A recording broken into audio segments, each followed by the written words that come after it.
a la vicepresidenta que va a entrar, Francia Elena Márquez Mina, jefe de gabinete de la Presidencia de la República, Laura Camila Saravia, director del Departamento Administrativo de la Presidencia de la República, DAPRE, Oscar Mauricio Liscano,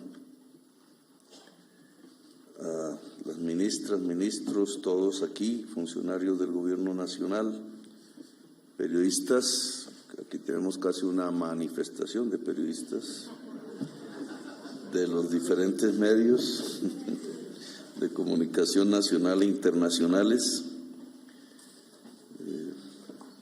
Aquí está nuestro ministro del Interior, Hernando Alfonso Prada, el ministro de Relaciones Exteriores, Álvaro Leiva, el ministro de Hacienda y Crédito Público, José Antonio Campo, ministro de Justicia y del Derecho, Néstor Iván Javier Osuna, la ministra de Agricultura y Desarrollo Rural, Cecilia López Montaño, ministra de Salud y Protección Social, Diana Carolina Corcho, ministra del Trabajo, Gloria Inés Ramírez, ministra de Minas, Irene Vélez Torres, ministro de Comercio, Industria y Turismo, está encargado Luis Felipe Quintero, ministro de Educación Nacional, Alejandro Gaviria, ministra de Ambiente y Desarrollo, María Susana Muhammad, ministra de Vivienda y Ciudad y Territorio, Marta Catalina Velasco, ministra de Tecnologías de la Información y Comunicaciones, Sandra Milena Urrutia, ministro de Transporte, Guillermo Francisco Reyes, ministra de Cultura, Patricia Ariza,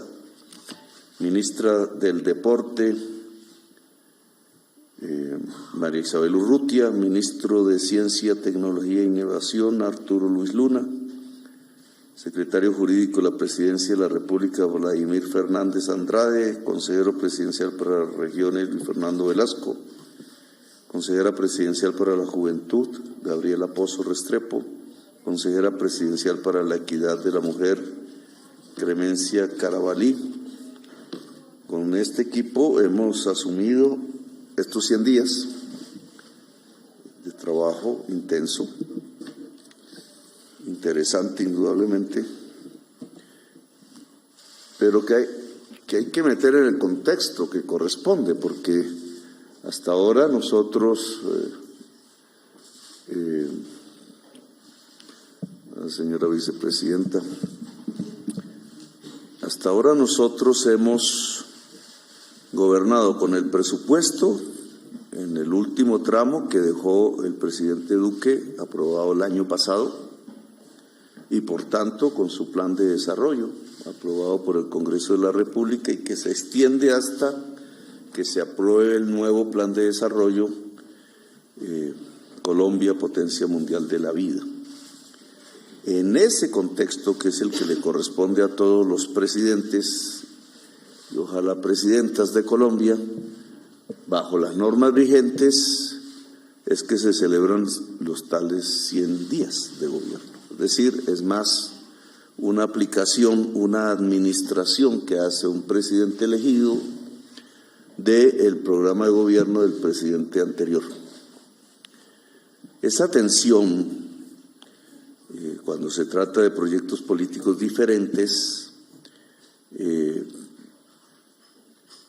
implica moverse dentro de ciertas arenas para tratar de ir construyendo los pilares de lo que será el gobierno.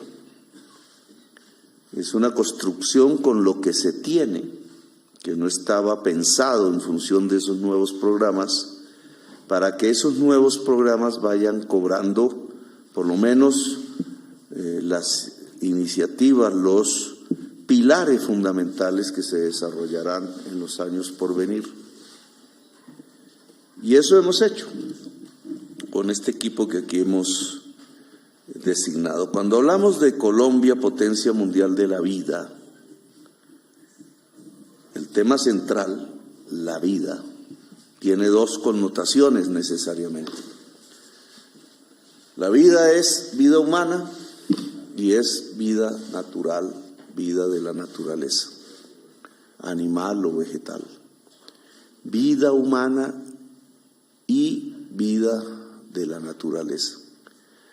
En campaña, estos dos conceptos que se conjugan en la vida del planeta, de la vida en Colombia. Colombia como el depositario del 10% de las especies animales, vegetales y de una diversidad cultural, de una historia en relación a la vida humana, pues bien merece la pena ser potencia mundial de la vida.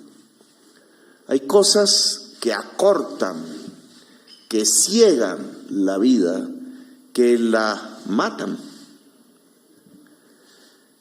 Y hay cosas que pudieran potenciarlas. Las políticas públicas pueden ser medidas, y cada vez más en estos tiempos de crisis climática, como una especie de prisma que se coloca para ver si una política pública potencia la vida o si una política pública la apaga. Hoy la política no se divide en derechas o izquierdas, sino que se divide de acuerdo a ese prisma, en si puede potenciar la vida o puedes ayudar a apagarla. Tiene que ver con algún concepto que el fundador de la psicología, Freud, mencionara, la diferenciación entre el tánatos y el eros.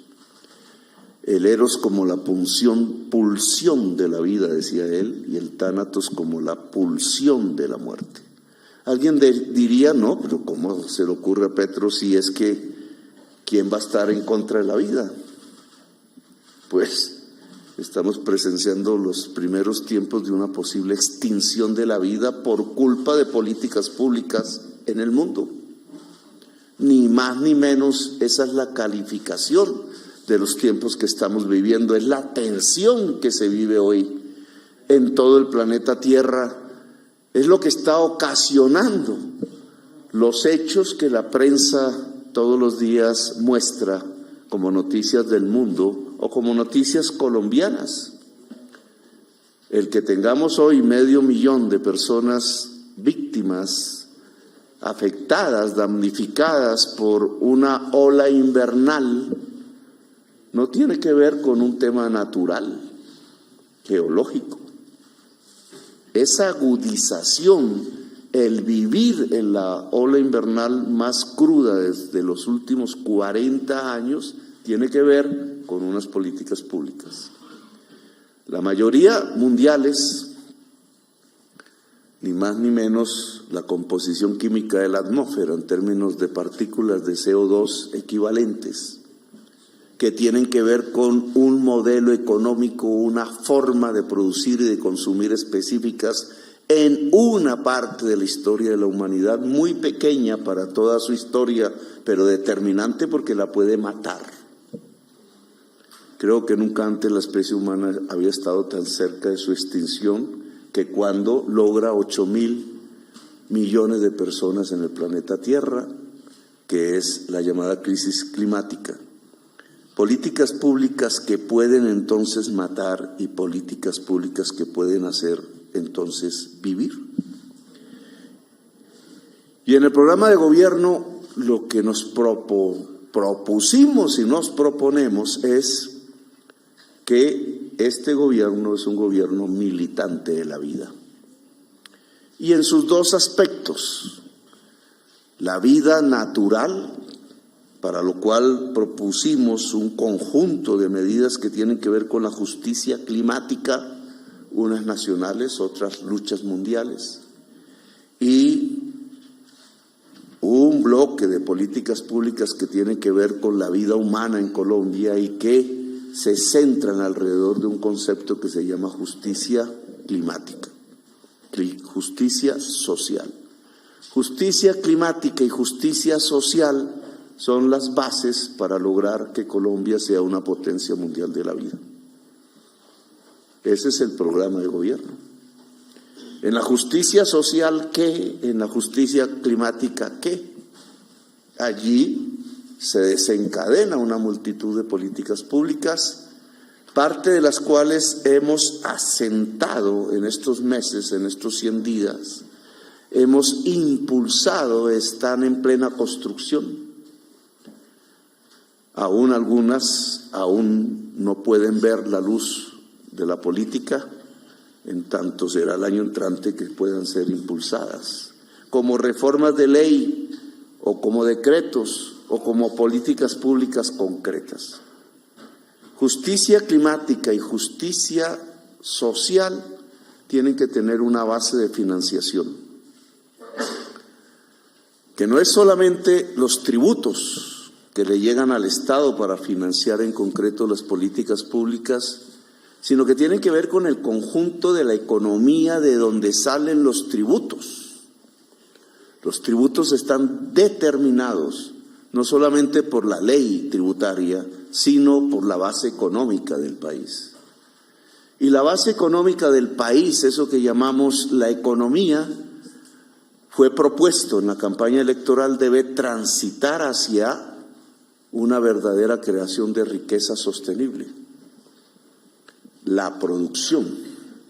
Y la producción es la agricultura, la industria, el turismo y en el siglo XXI ese tipo de producción generadora de riqueza tiene que ver fundamentalmente con el conocimiento por una parte y por la otra con la sostenibilidad en el planeta Tierra, lo cual provoca un concepto famoso en las COPs, pero poco discutido en Colombia, que es la economía descarbonizada.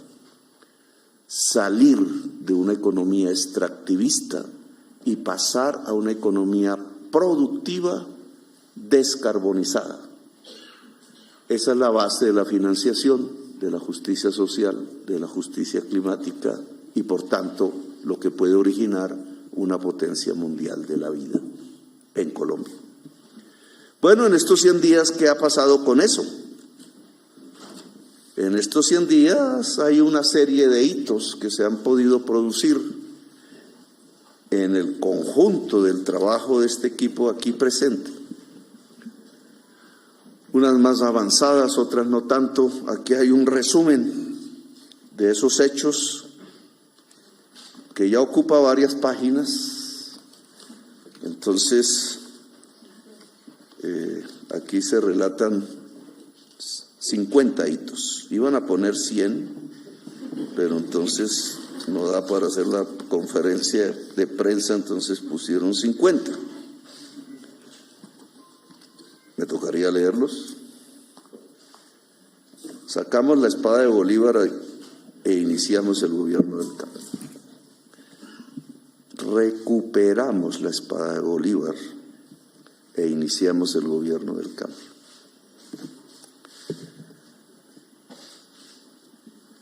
Hicimos ya un programa, una política pública que comienza el año entrante, que tiene que ver con la protección de la Amazonía y que nos ha colocado como una vanguardia en la discusión de la crisis climática en el mundo. Se aplicarán $200 millones cada año por 20 años a través del mecanismo de vigencia futuras para proteger la Amazonía a través de pagos al campesinado y a las reservas, a las comunidades indígenas, para convertirlos en una fuerza revitalizadora de la selva. Los indígenas ya lo son. 3, se han realizado más de 34 diálogos regionales vinculantes en toda Colombia. Son 50, porque dividimos en 50 territorios el país. Y eso ha logrado que participen más de 200.000 personas, 200.000 personas colaborando, aportando, discutiendo su visión del territorio en el que vive para trasladar al gobierno nacional posturas comunes que harán parte del Plan Nacional de Desarrollo.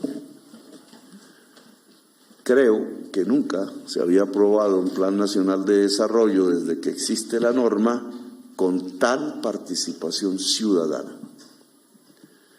Se trata de aplicar en una ley que es fundamental, es una de las leyes del poder, no es una ley de trámite.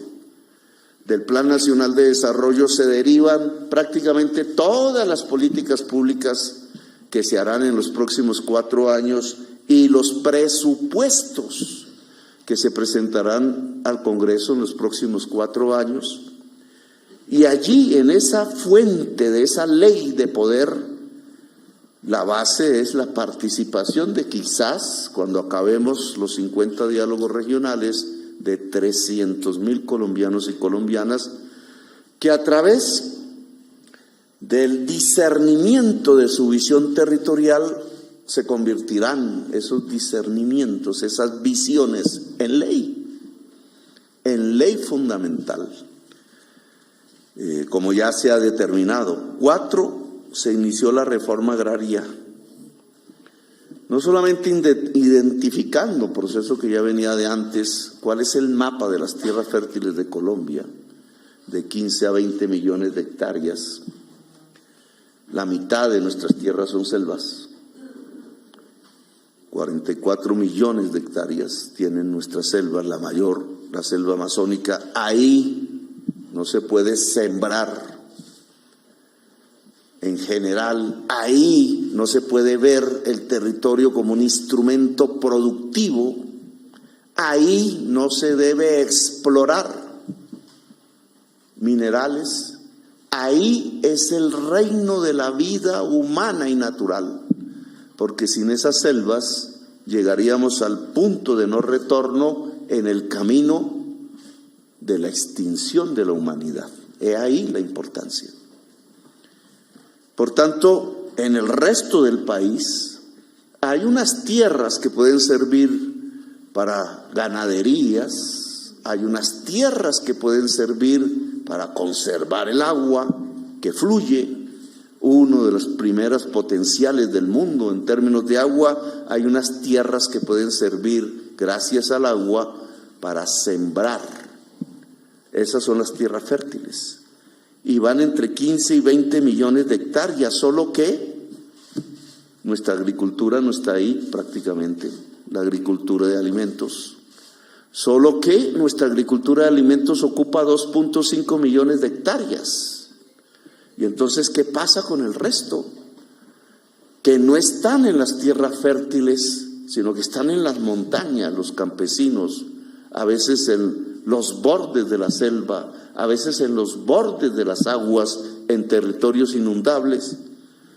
Pues que estas 15 o 20 millones de hectáreas fértiles han sido acaparadas en la historia de Colombia y tienen solo unas ganaderías extensivas, porque aquí el móvil no ha sido el que la tierra fértil es un instrumento para la producción y tiene una función social que es alimentar al pueblo y a la humanidad, sino que simplemente son un sinónimo de poder. Con los poseedores, detentores y propietarios de estas tierras hemos llegado a un acuerdo, que es el punto 5. En general, bajo el gremio de Fedegan, se ha logrado un acuerdo para comprar 3 millones de hectáreas, las más fértiles de esas tierras usadas en ganadería extensiva, y entregarlas al campesinado. Esa es la reforma agraria y el punto 1 de los acuerdos de paz con las FARC. 6. Se radicó en el Congreso el proyecto que crea el Ministerio de la Igualdad y está en proceso de discusión. Igualdad que tiene que ver con los territorios, muchos excluidos desde hace 2 siglos, que tiene que ver con la mujer, que tiene que ver con los grupos étnicos, muchos ancestrales en Colombia, que tiene que ver con los grupos con diferenciaciones en sus opciones sexuales, que tiene que ver con las juventudes excluidas de Colombia, etc. 7. Este gobierno tuvo nombramientos inclusivos. En la Casa de Nariño ahora la recorren indígenas, afros, jóvenes. El Congreso de la República, por otras circunstancias, ya está recorrido, yo le digo, por mochileros y mochileras, por gente que nunca entraba al Congreso y que hoy se sientan en las mesas que tienen que ver con las asesorías para hacer proyectos de ley y que tienen que ver con los congresistas para hacer las leyes. Ahí se llenó de campesinos, se llenó de indígenas, se llenó de gente de territorios excluidos, se llenó de piel negra y oscura, se llenó de mujeres. El gran aporte histórico del pacto histórico es haber llevado a la mujer en una proporción muy sustancialmente superior a lo que había antes a hacer las leyes de Colombia. Y aquí también sucede ese mismo fenómeno al interior de los ministerios, de los departamentos administrativos del gobierno. 8, se inició el programa de mejoramiento de vivienda que tiene como objetivo inicial 18,000 mejoramientos, pero que queremos sean 100,000 por año, y que nos lleva a una política de vivienda diferente, que no es la del gran constructor que hace vivienda en escala y en grandes cantidades, sino que en grandes cantidades es el mejoramiento de la vivienda existente en los barrios populares, en donde entonces su actor principal es el albañil y la familia pobre que quiere vivir mejor. 9, se inicia el programa preventivo de salud, el nuevo modelo de salud que será llevado para que se vuelva eficaz en la reforma de la Ley 100 en los primeros meses del año entrante, pero que ya comenzó a partir de 1,000, que se volverán 20,000 equipos de salud integrados por médicos y médicas, psicólogos y psicólogas y enfermeros y enfermeras, reeditando la vieja figura del promotor de salud en microterritorios del tamaño de un barrio, pero que en Colombia un barrio bogotano se vuelve una enorme extensión de tierra, para lo cual hay que usar lanchas, avionetas, helicópteros, camiones de doble troque, etcétera, para ir a buscar la enfermedad, para intentar impedirla o para curarlo en el momento en que se puede curar y no se vuelve mortal, como sucede con el cáncer del seno, por ejemplo, o con los embarazos en la mujer, que nos han puesto en el último lugar de tasa de mortalidad materna en la OCDE. Último lugar. Reducción de homicidios en todo el país, punto 10. En este momento tenemos una reducción del 4%, muy insuficiente todavía. Y aquí se mide la política de la paz total. 11, se sancionó la ley de la paz total, una de las principales leyes con la cual tendremos los instrumentos jurídicos para abrir procesos de negociación, unos de tipo político, ya empezó el del ELN, otros de tipo jurídico, como acogimiento a la justicia en el caso de bandas y organizaciones sin origen político en Colombia. 12, se aprobó la reforma tributaria, segunda ley fundamental, que busca extraer de la economía que tiene que transitar hacia la producción y la descarbonización, busca extraer de esa economía unos recursos que financien la justicia climática y la justicia social. Sin esta reforma tributaria no tendríamos esos recursos. El equipo económico del gobierno logró su aprobación en el Congreso de la República, aún falta la fase de conciliación. Aquí aumenta automáticamente la capacidad del país para pagar sus compromisos internacionales de deuda. Si se junta con tener que elevar el precio de la gasolina, porque el gobierno anterior no cumplió con la deuda con Ecopetrol, pagando el diferencial entre el precio interno de la gasolina y el precio por el cual Ecopetrol importa la gasolina o compra el petróleo a precios internacionales dentro del país. Estos dos mecanismos elevan sustancialmente la capacidad de pago de los compromisos internacionales de Colombia. 13 compromisos internacionales que se agravaron porque el país vivió un sobreendeudamiento en los años que acaban de pasar. 13 recibimos de Estados Unidos 12 helicópteros que no dedicamos a la guerra, sino a cuidar la selva amazónica. 14 hemos propuesto en la COP, en la ONU, es la política internacional de Colombia en materia económica, el cambio de deuda por acción climática en todo el mundo. No encuentro un mecanismo para financiar la adaptación, el pago de daños, como ya tenemos en Colombia, por una crisis climática que se agudiza por mantener el estándar de vida del ciudadano promedio en Estados Unidos, Europa y China sobre la base de fuertes emisiones de gases invernadero como el CO2 equivalente. El estándar de vida de esos países es alto a partir de un altísimo consumo por encima, lejos del promedio mundial, de carbón y petróleo per cápita.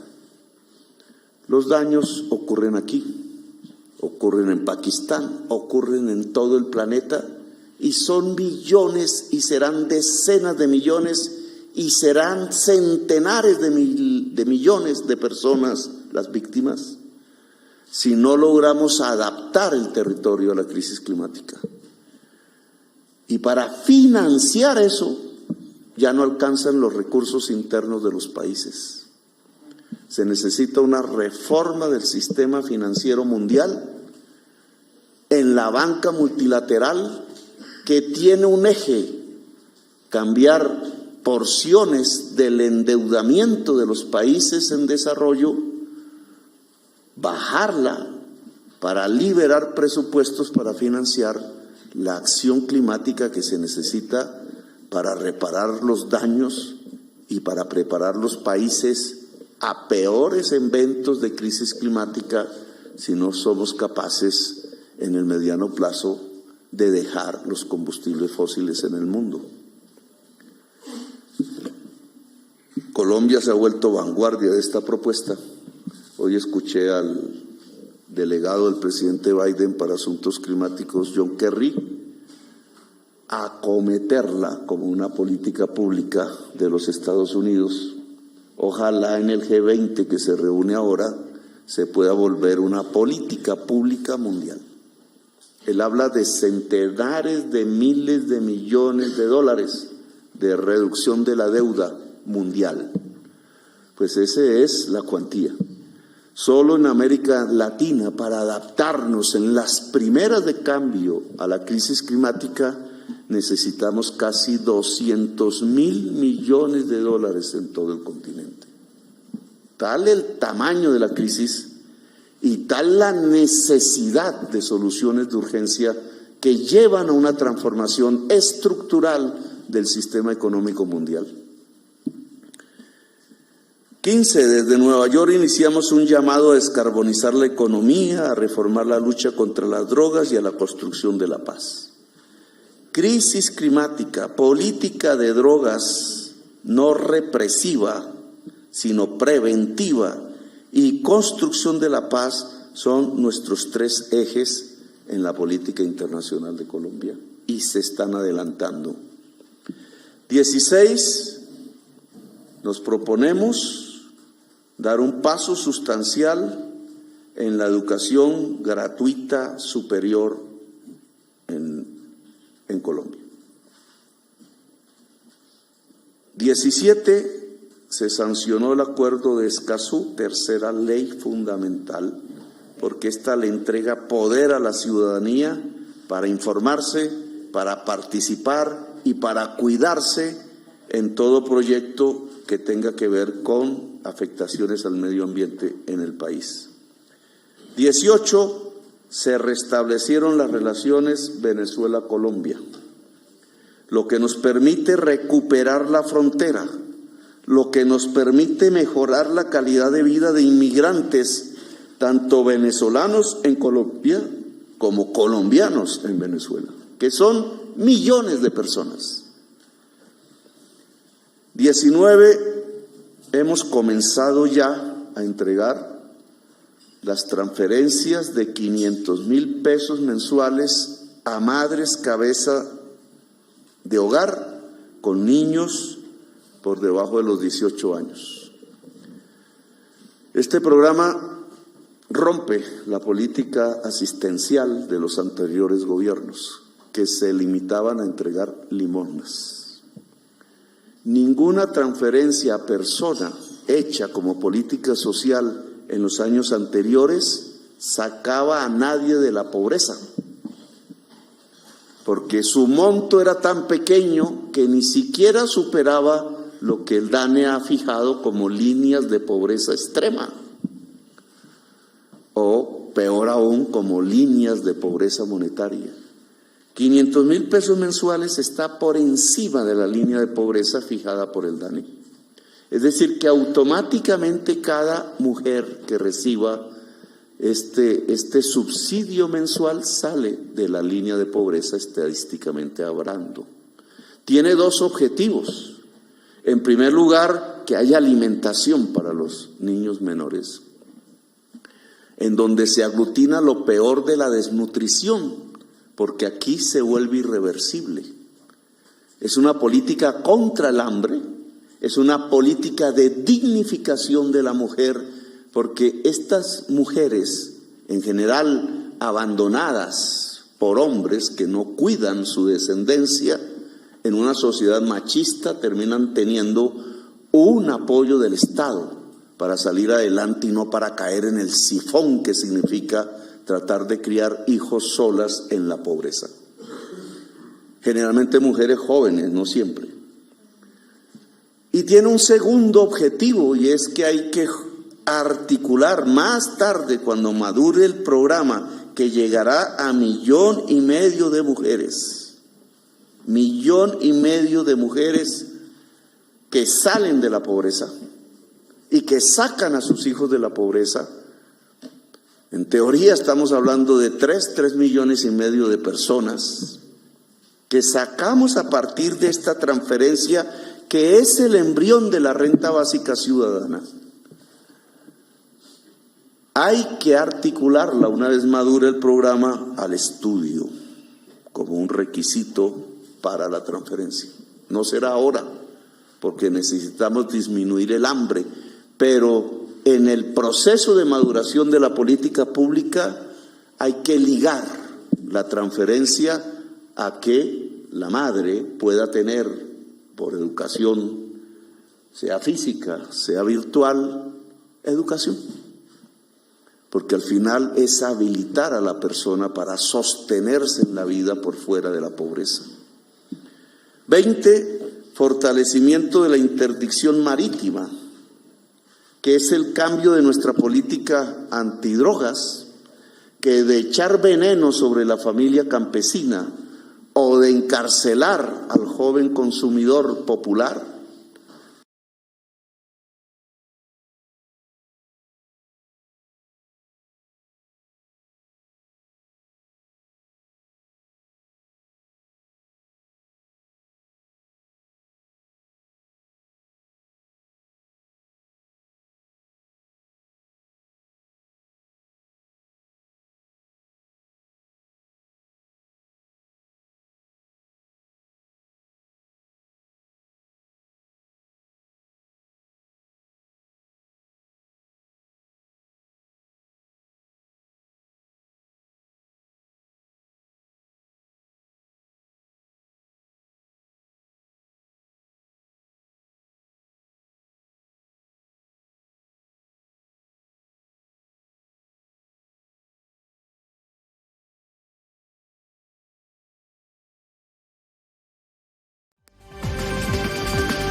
beneficiaba a los grupos económicos más poderosos y a un cartel de la contratación.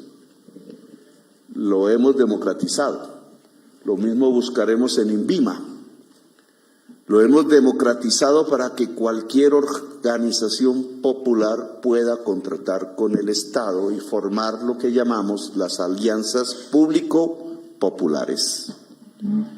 En el caso de la inflación y del INVIMA, Colombia no puede quedar en manos de un monopolio de frigoríficos de carne de res.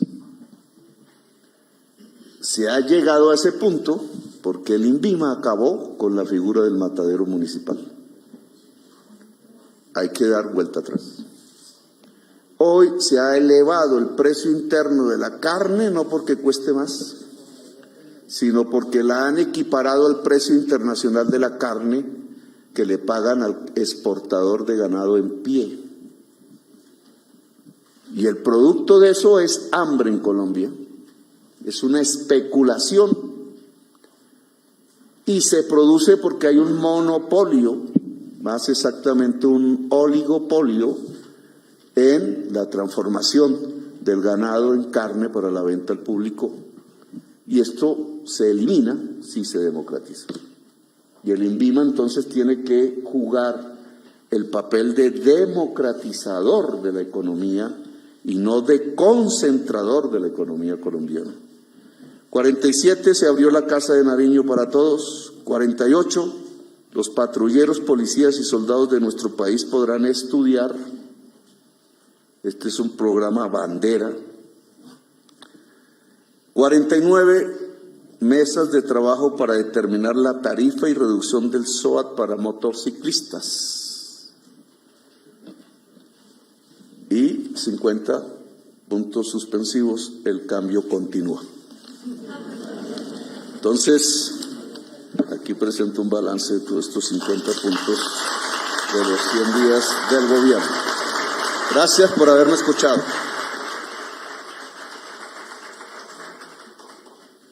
Muchas gracias, señor presidente. Ahora tiene la palabra el ministro del Interior, Alfonso Prada, portavoz del Gobierno Nacional, que dará paso a 5 preguntas de periodistas. Muchas gracias.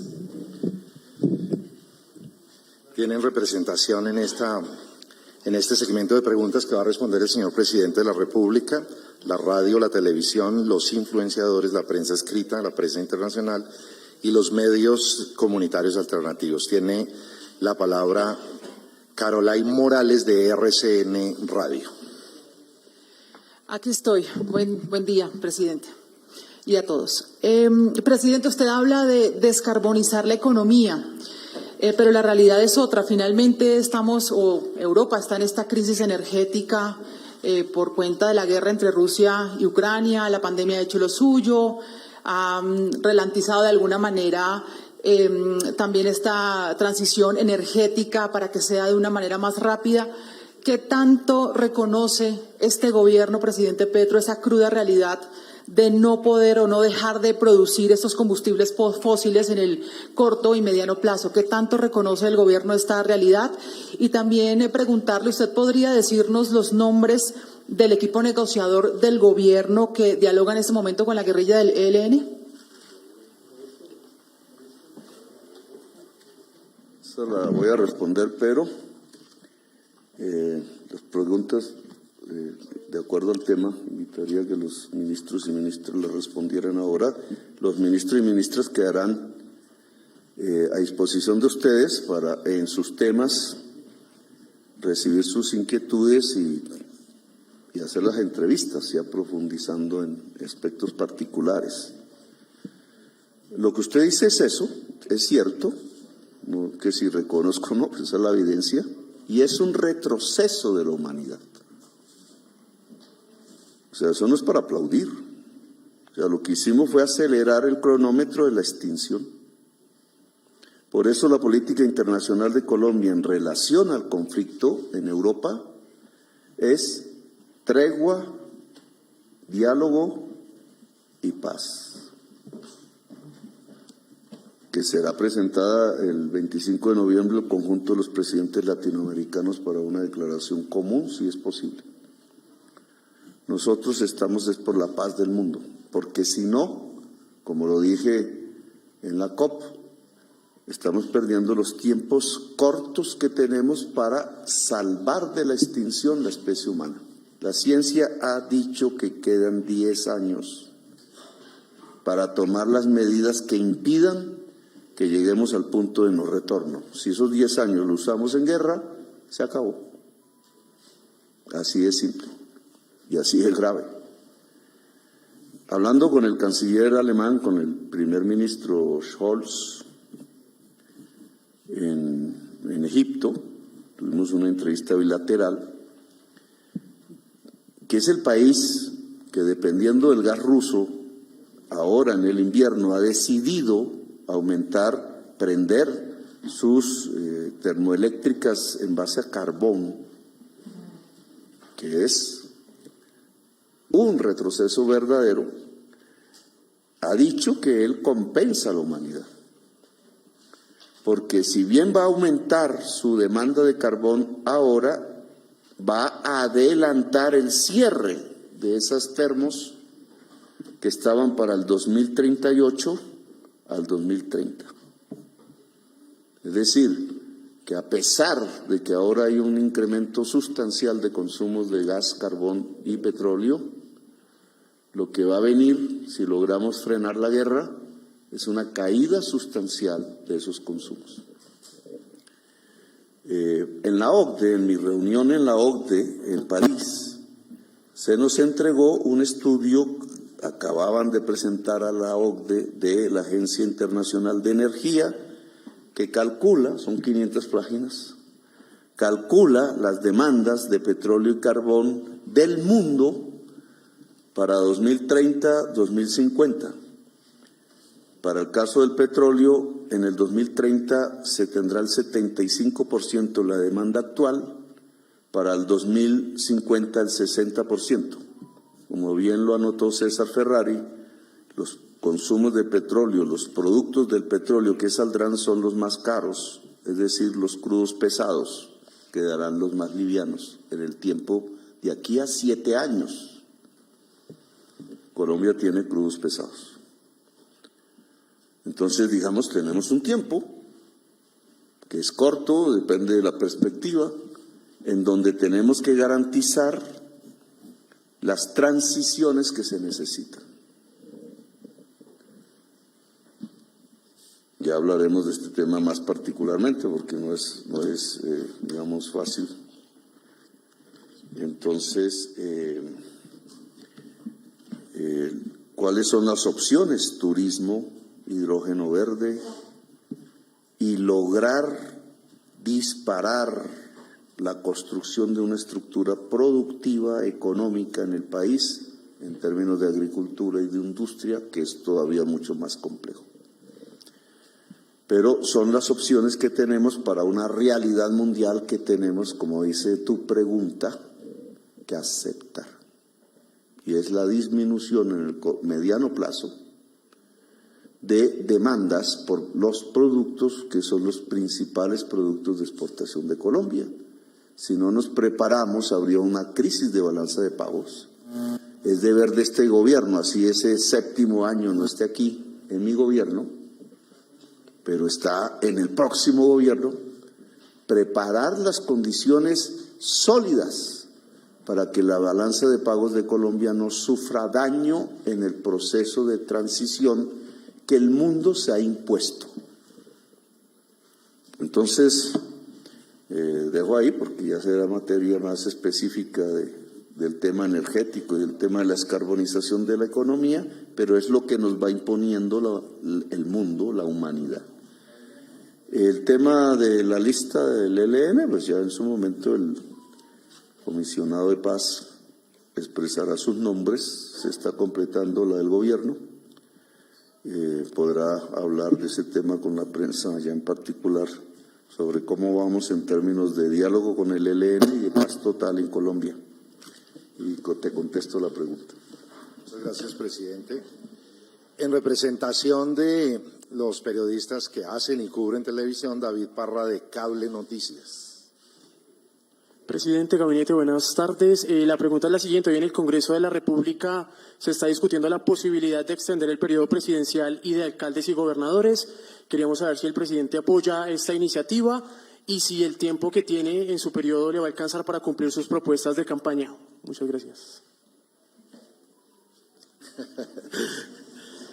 Esta mañana a las 8 de la mañana hicimos la audiencia pública de Comisión Primera de la Cámara de Representantes, donde intervino la ciudadanía, partidos políticos, organizaciones dedicadas a estos temas políticos y electorales, y allí una vez más ratifiqué a nombre del presidente y del gobierno que, como lo hice en el Senado, tanto en Comisión Primera como en plenaria, que el presidente de la República y este gobierno fue elegido constitucionalmente para 4 años, y como respetuosos que somos del Estado de Derecho y de nuestra Constitución política, entregaremos el gobierno al elegido democrática, popular y constitucionalmente en 4 años para reemplazar al presidente y a nuestra vicepresidenta. De tal manera que no apoyamos prórrogas a los actuales elegidos popularmente de su mandato. Enseguida le entregamos la palabra a Brenda Bermúdez en representación de los influenciadores. Muy buenas tardes a todos los presentes. Desde Voces Revista Digital, nuestra pregunta es: si bien la juventud es protagonista del cambio y fuimos quienes decidimos quién gobierna este país, ¿cuál es el rol en el gobierno del cambio con los jóvenes y las mujeres en cuanto a las garantías de acceso a la educación, el fortalecimiento del sistema de participación incidente y segura para quienes construimos país, y los compromisos en cuanto a la reforma al Estatuto de Ciudadanía Juvenil? Y por último, ¿cómo se garantizará a nosotros los jóvenes que estemos en cargos del gobierno? Muchas gracias. Alejandro Gaviria, ministro de Educación. Muy buenas tardes ya a todos y todas. El presidente ya lo dijo, y lo dijo con una palabra que esperamos un aumento sustancial, fue el adjetivo que utilizó en la educación superior, incluido el SENA. Nosotros estamos hablando de una meta de 500.000 jóvenes que ingresan a la educación superior adicionalmente en el cuatrenio.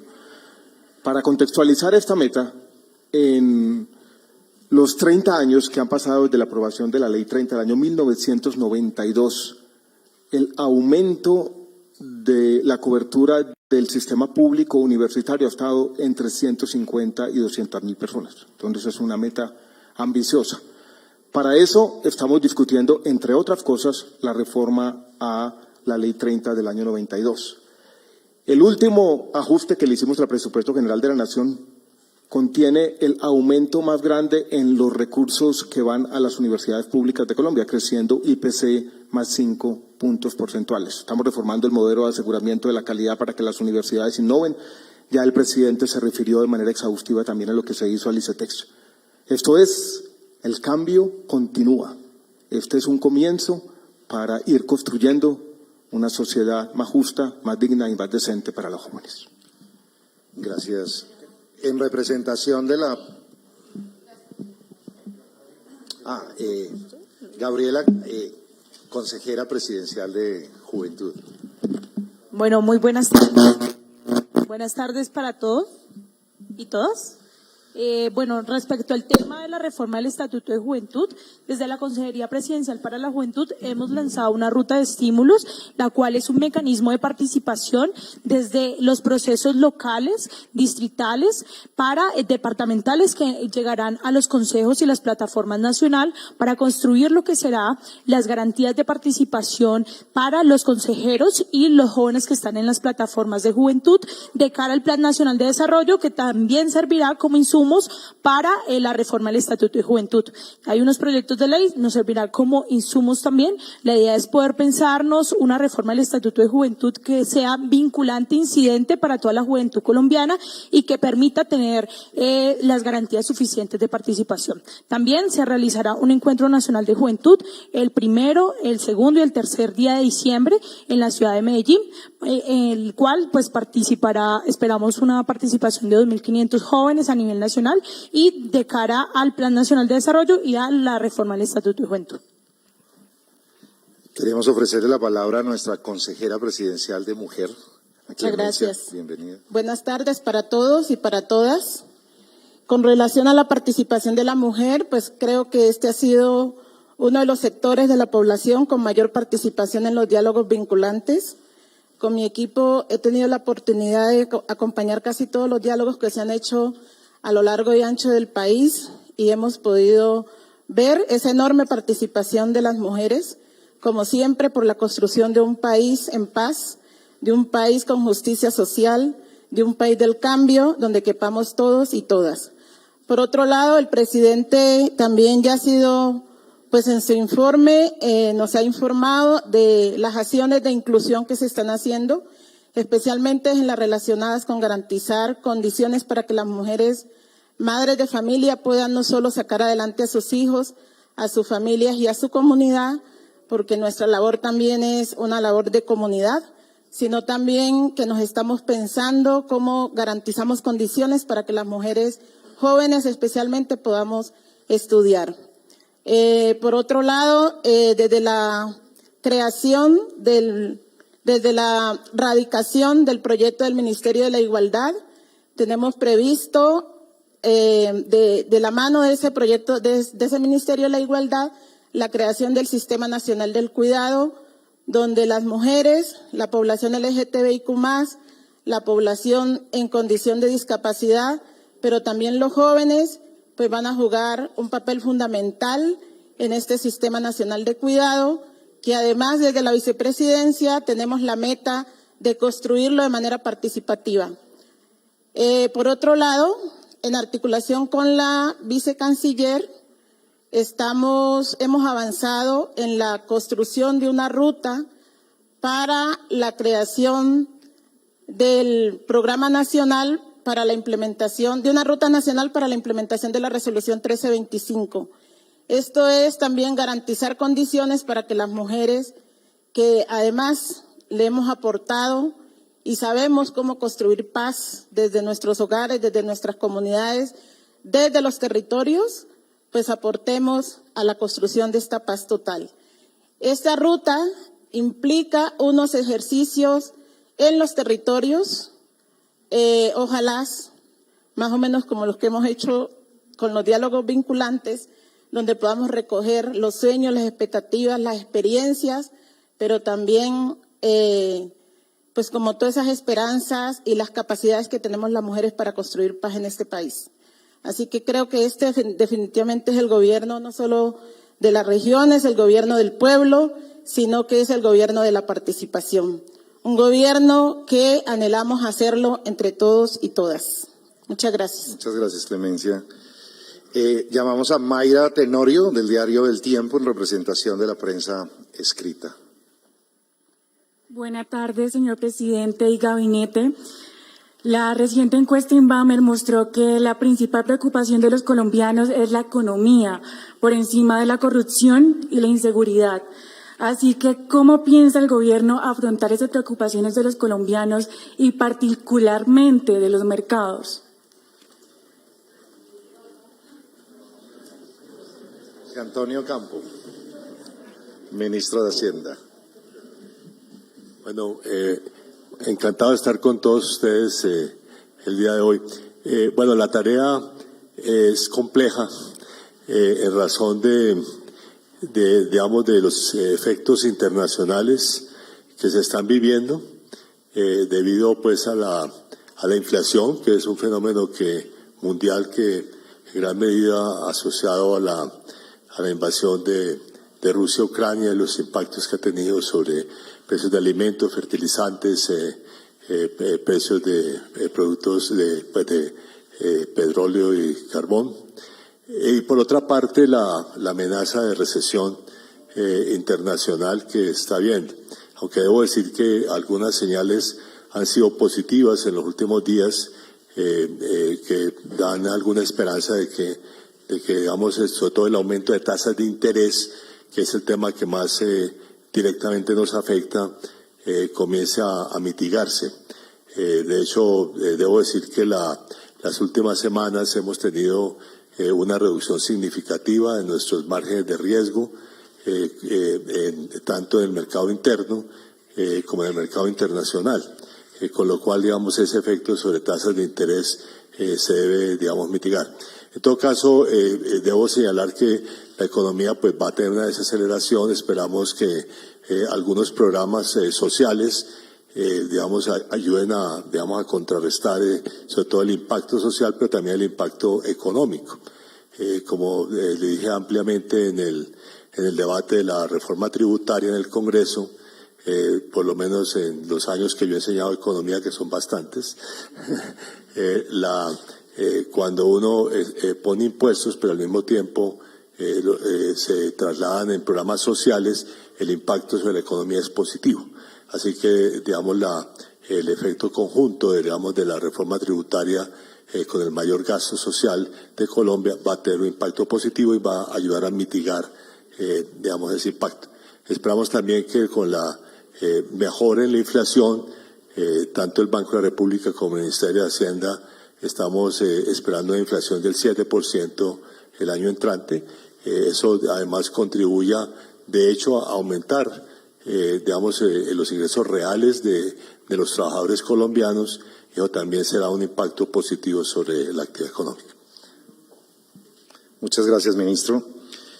Llamamos a Sebastián Montes, de la revista Forbes, en representación de la prensa internacional.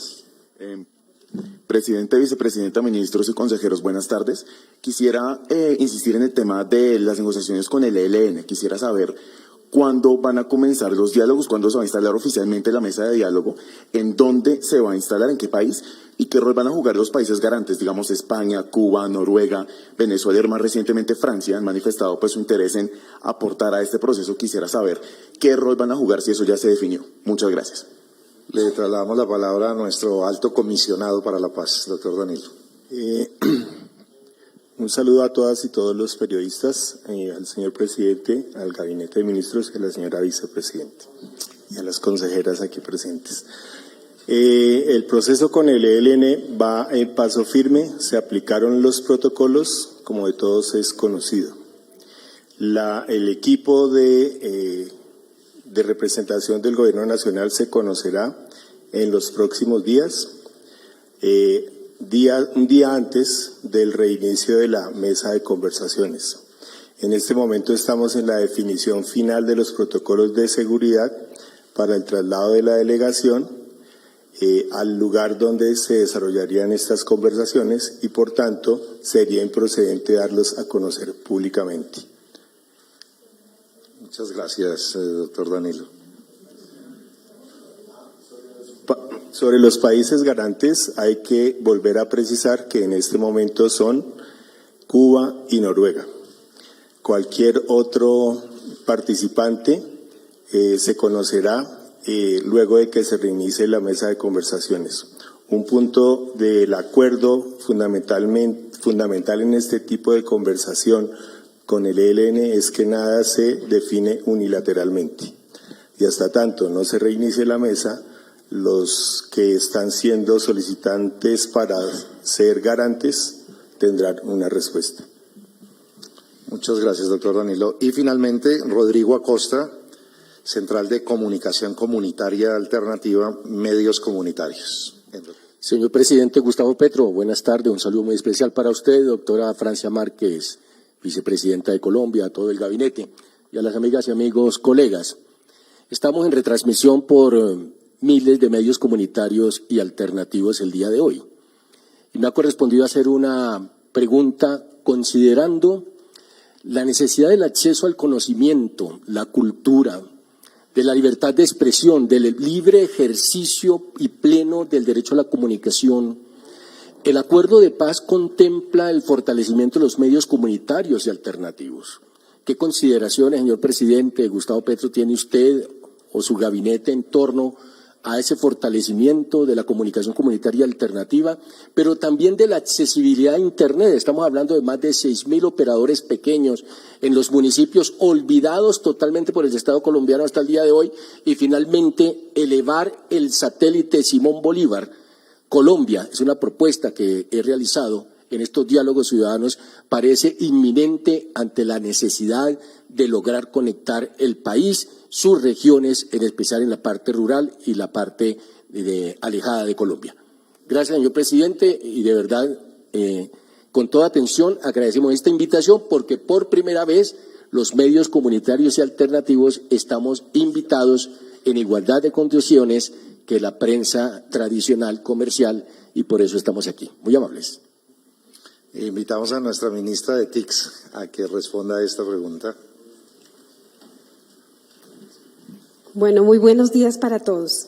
En efecto, en este gobierno de cambio, algo que ya hicimos diferente es que nosotros salimos a buscar precisamente a esas redes comunitarias y a esos prestadores de Internet que, como usted muy bien lo dice, están por todo Colombia. ¿Cómo los vemos nosotros en este plan de conectividad que estamos diseñando? Como unos actores muy importantes que nos van a ayudar a cerrar la brecha en la región. En relación con el plan como tal de conectividad, lo estamos construyendo partiendo de un elemento muy importante, y es que vamos a conectar con un propósito. El propósito es la productividad. Porque ¿qué ha pasado en la historia? Que logran esos proyectos interesantes de conectividad, pero se acaba el gobierno y desaparece toda la apuesta que se hizo. Entonces nosotros estamos diseñando un plan en el cual lo que queremos es agregar demanda. ¿Qué quiere decir esto? Que donde lleguen las redes de telecomunicaciones, focalicemos para que la población pueda aprender de las TIC y pueda ver como lo que es hoy en día, en el siglo XXI, una aceleradora de productividad. Ahora bien, con el fortalecimiento de las redes comunitarias, nosotros los reconocemos, los valoramos y vamos a trabajar de la mano con ustedes. Muchas gracias. Muchas gracias. Queremos invitar ya para ir cerrando a nuestra vicepresidenta Francia Márquez.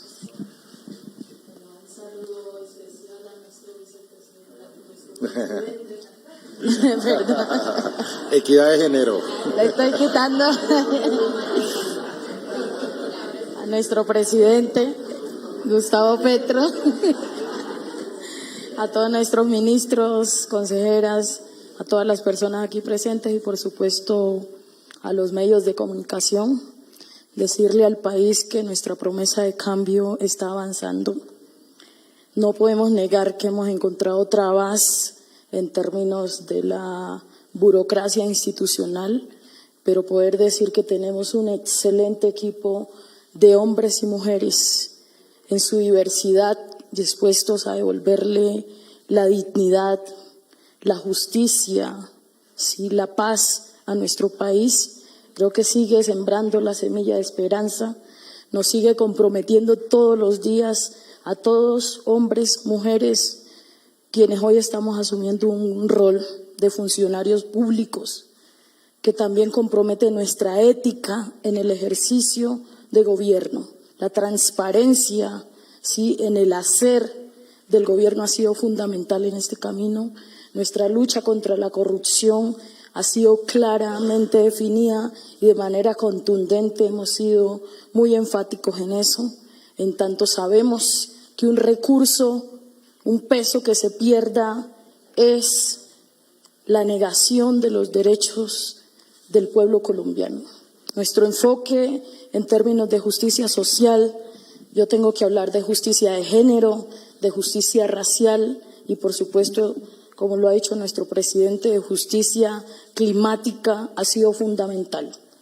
No es solo palabras, son acciones concretas que en los territorios, sí, que en las regiones periféricas la gente lo está viendo.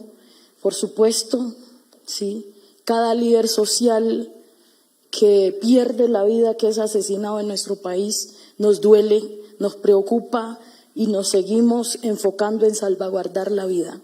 Cada niño o niña que muere de hambre en nuestro país sigue siendo una preocupación, por eso nuestro énfasis en parar el hambre, ¿sí? Cada territorio que se destruye, cada comunidad que se confina en términos del conflicto armado es una preocupación constante para el señor presidente, para nuestros ministros y ministras y para todo el gobierno nacional. Así que estamos comprometidos. De manera especial tengo que decir que mi tarea aquí es liderar la política de la igualdad. Esperamos que el Congreso apruebe pronto ese proyecto de ley para que los nadies, las nadies de este país tengan un lugar, que sientan que por fin o por primera vez siente que el Estado les arropa, que el Estado les protege, que el Estado les cuida.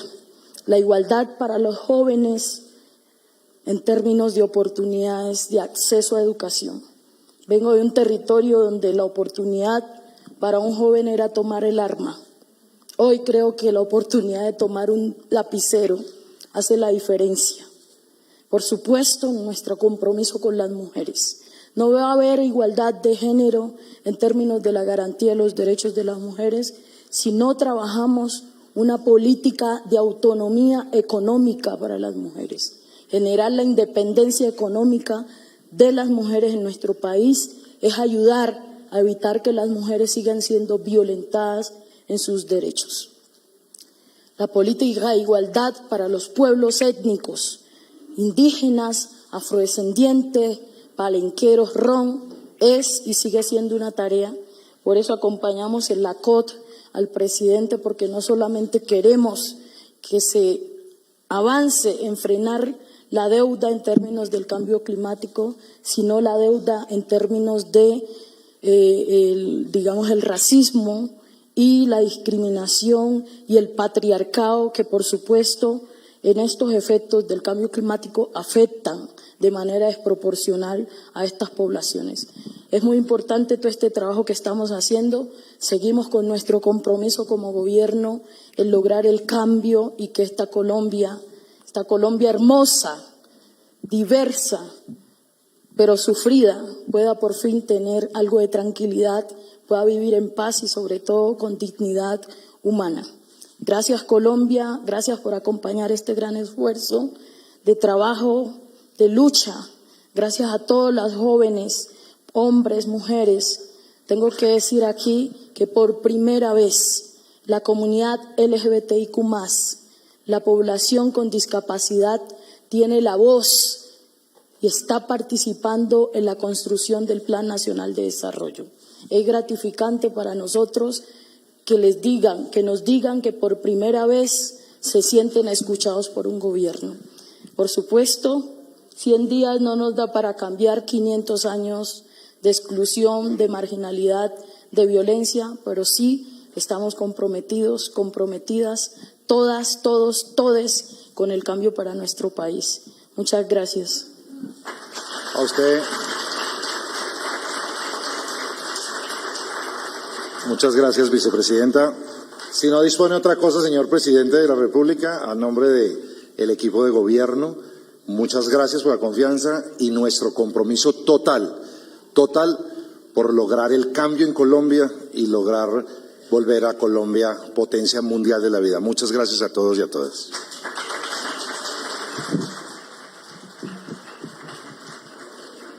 Muchas gracias. De esta manera damos por finalizada esta importante rueda de prensa. Nos despedimos dejándolos con el siguiente video que resume los primeros 100 días de gobierno. Feliz tarde. Lo que dijimos con palabras, discursos, promesas, hoy se está materializando en hechos. La voz de millones de colombianos y colombianas que han anhelado un cambio para su territorio se está cumpliendo. Estamos escribiendo juntos una nueva historia, una historia de oportunidades, entregando y titulando las tierras para el trabajo, acabando con los intereses en las deudas de quienes quieren estudiar y garantizando un ingreso para que las madres cabeza de hogar saquen adelante a su familia. Estamos avanzando en derechos, llevando el acceso al agua potable a donde nunca ha llegado. supliéndole a las familias con un modelo de salud público preventivo y al alcance de todos, e iniciando la mejora de viviendas en zonas rurales y urbanas. Estamos escribiendo una nueva historia en la que el diálogo es protagonista, reabriendo la frontera con Venezuela, logrando la aprobación de la que será la política de Estado de paz total, firmando un acuerdo para la compra de tierras al sector ganadero y definiendo un pacto por la justicia tarifaria. Estamos escribiendo juntos una nueva historia en la que Colombia se proyecta ante el mundo como la potencia mundial de la vida, haciendo un llamado urgente para proteger la selva amazónica y combatir la crisis climática. Estamos escribiendo lo que por muchos años millones de voces han pedido. Estos 100 días han sido solo el comienzo de las transformaciones que construiremos a pulso, unidos como un solo país. Un país que clama por un cambio por la vida.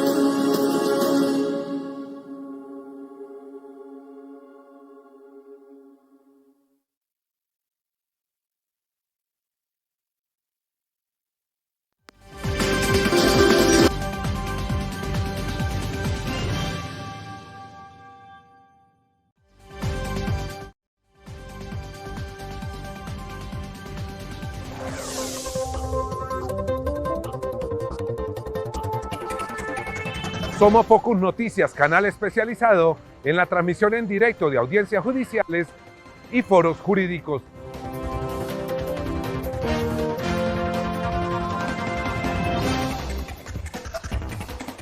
Entérese de las últimas noticias y de los hechos más importantes de la justicia y la política en Colombia.